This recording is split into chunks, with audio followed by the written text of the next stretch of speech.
Am I the asshole for making my mill believe I was having an affair? I, 27 female, and my husband, 26 male, are big gaming addicts.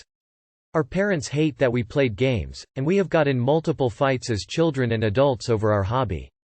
It is a sore subject in our family, and we have opted to lie and say we are outside if anyone asks what we are doing. We both work from home, and right after work we proceed to play games until midnight. None of us like leaving the house, so we are practically next to each other 95% of the time. There is no humanly possible way for either of us to cheat on one another. I am currently pregnant, and this has caused our in-laws to visit very frequently. Due to this increase in visits, we have reduced much of our gaming time for the better health of the baby, and so they do not see us gaming. We have gotten an argument about how our hobbies are unacceptable, childish, and that we needed to change. Sundays are known to everyone as the unavailable day. We always say we are on date or something, but in reality we are at home getting our weekly gaming quota covered. My husband went to a gaming cafe with friends vising and I stayed home last Sunday. Mill decided later to call me in the middle of a match, and I suppose I was acting very suspicious because I wanted to end the conversation ASAP. She asked what I was doing and I replied automatically without thinking that I was on a date with my husband. According to my husband, she then later called him and he said that he was at a bar with friends. Mill decided to visit my house, where I was undoubtedly in the middle of another game. I avoided any phone calls and pretended to not hear the knocking until my match was over, 20 minutes or so. Afterwards I answered the door and pretended that I was sleeping, which is why I wasn't answering the phone or door. Mill exploded at me, calling me a cheater and that the child I was pregnant with was not her son's, because otherwise, why would I not answer the door? The idea that I would cheat, and that it would even be possible to cheat on my partner, was so hilarious to me that I burst out laughing, which angered Mill even more. She continued to berate me while I just smiled, sitting there thinking how ridiculous all this was. When my husband came home, she berated me in front of him about how I was cheating on him.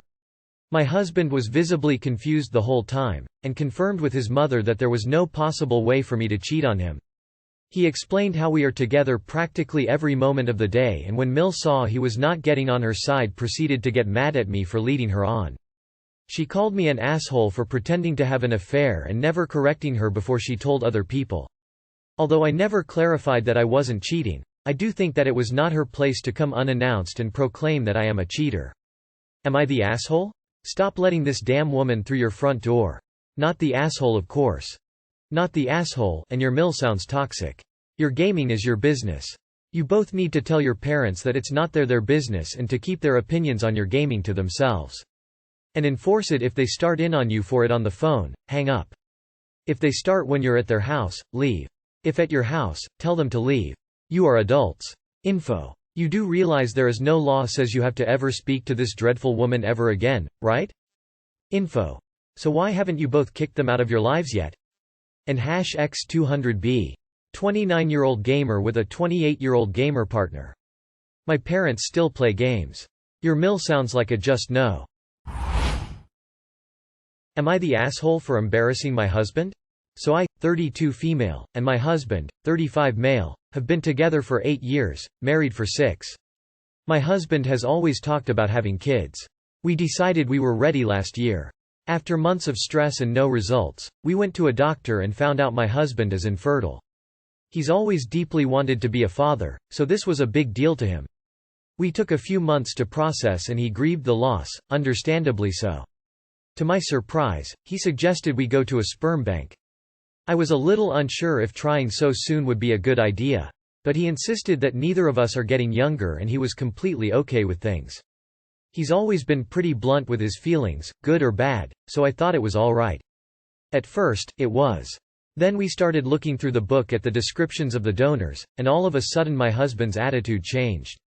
He demanded to see some samples of sperm from shorter men, because it's a man thing, and he apparently wouldn't be able to love someone else's son that's taller than him, living in his house.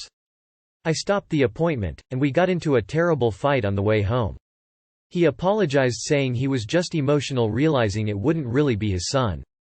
That the book made it seem real. We agreed to tentatively start the process again, but throughout the week he made comments about how I might as well just cheat on him, and snide remarks about how my boss would be happy to put a baby in me if I asked. He even got jealous of my brother-in-law, and made a very rude comment to him and my sister about how we could swap for a night and all get what we wanted. I shut the entire thing down after that, saying I didn't want to have kids with him when he was acting like this, maybe never after that. With obligations to visit his family for a birthday dinner, we did. It was an alright, if slightly cold evening, until his mother asked me to get him and a few others back inside. I wasn't surprised to find them complaining about me, but the subject matter shocked me. He'd told them our recent marital problems were because I was infertile, due to my old age. I listened as he told his brother, on and on about how he just wasn't sure if I was worth the effort, and maybe he should try to find someone younger while he still could. They joked about the women he could be sleeping with. It was crass, insulting and deeply embarrassing. It also wasn't true. I was livid. I went back inside and grabbed the car keys, and when asked why I was crying, I told everyone in the room, all adults, the truth. I left him there and ignored his calls. When he finally came home, we had the biggest argument of our lives about how I shared such a big insecurity and shamed him to his family. That his mother cried. I'm currently staying with my sister, and I think our marriage may be irreparable. He says I humiliated him, and I know that I did. But he was perfectly fine lying to humiliate me and claiming he wanted to leave me. Am I the asshole? Not the asshole. Your husband being infertile feels like karma in this case. Nature's way of telling this particular piece of work not to procreate. Do not have children or tie yourself down to this man any further, op. The way he has treated you is beyond reprehensible. He deserved to be embarrassed, and honestly deserved much worse than he got. Projecting his own issues onto you, publicly, and then making a joke about trading you in, is so incredibly disrespectful. I can't imagine how this man would treat a child, or you. As normal life things happen over time. Illnesses, accidents, etc. Time to reconsider this relationship, I'd say. Not the asshole at all. ETA. Holy hell, thank you for the awards. Not the asshole. Do you want to have a child with this man? When people show you who they are, believe them. Edit. Please don't have a child with this person. Am I the asshole for pulling out of my best friend's wedding because I'm not the maid of honor? My 27F best friend, 25F of 10 years is getting married. Some background.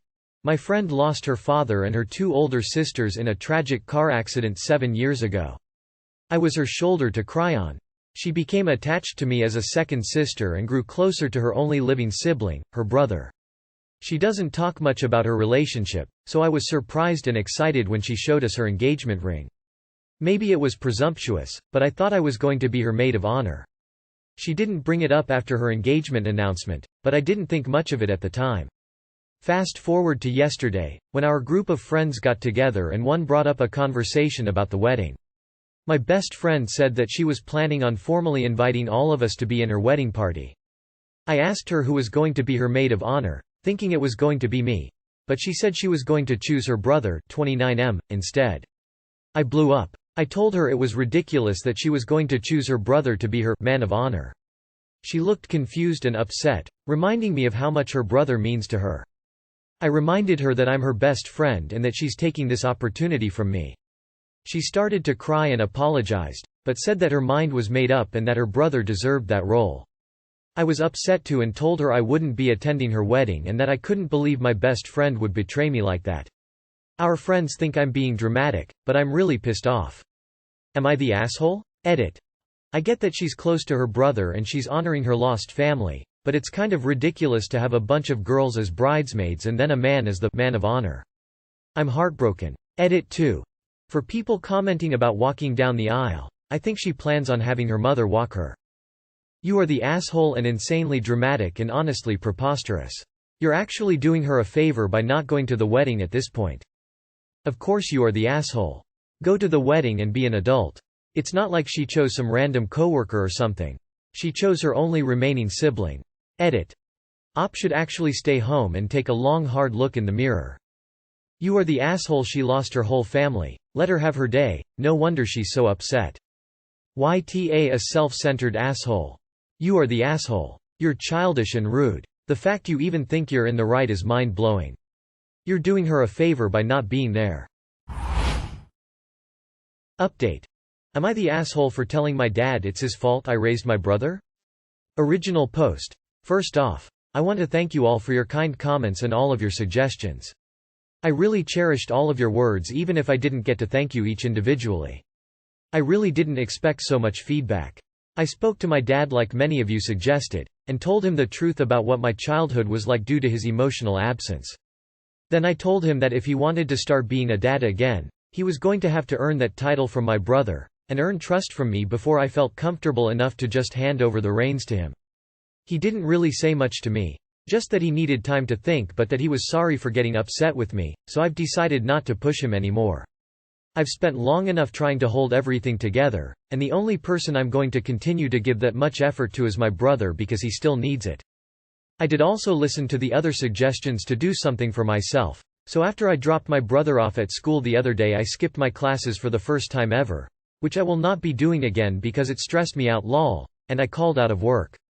I got my nails done, I went to a bookstore, made an appointment with my own therapist, and I bought some flowers to go visit my mom's grave. I told her about everything that's been happening, and I know she wasn't really there or anything but it felt good to say it out loud.